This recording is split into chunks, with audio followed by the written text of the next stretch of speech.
Mathieu Kahn, 44 ans, numéro 1 de la liste socialiste, adjoint au maire sortant, il défendra les couleurs du PS dont il a reçu l'investiture. Voici son projet pour Strasbourg. Strasbourg que je rêve, c'est un Strasbourg où, quel que soit son lieu d'habitation, son quartier, on a un panel de modes de déplacement à sa disposition.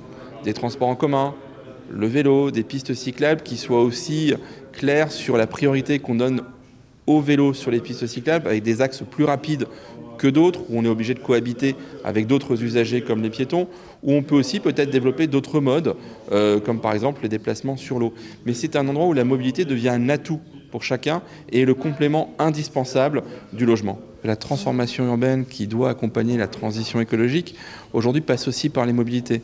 Ça passe par le développement des transports en commun, ça passe par le vélo, et puis ça passe par la zone à faible émission et l'interdiction progressive du diesel, mais qui doit se faire avec des mécanismes d'accompagnement des habitants pour que ça ne devienne pas une nouvelle injustice sociale. Dans le camp socialiste, on joue la carte de la continuité et de l'expérience. Catherine Trottmann, maire de Strasbourg dans les années 90, ancienne ministre, vice-présidente de l'Eurométropole, fera campagne aux côtés de Mathieu Kahn.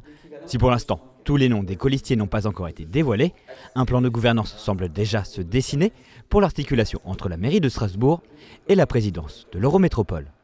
La métropole est en même temps le territoire où on définit notre bien commun et en même temps aussi on traduit les conditions d'égalité entre tous les habitants. C'est donc une gouvernance que je suis prête à assumer. Nous souhaitons être clairs vis-à-vis des électeurs sur la manière dont nous pouvons travailler ensemble et tirer parti au maximum, je dirais, du potentiel que l'une et l'autre collectivité représentent. Dans quelques jours, l'ensemble de la liste sera dévoilé. L'équipe socialiste se portera également à la rencontre des habitants des différents quartiers de la ville.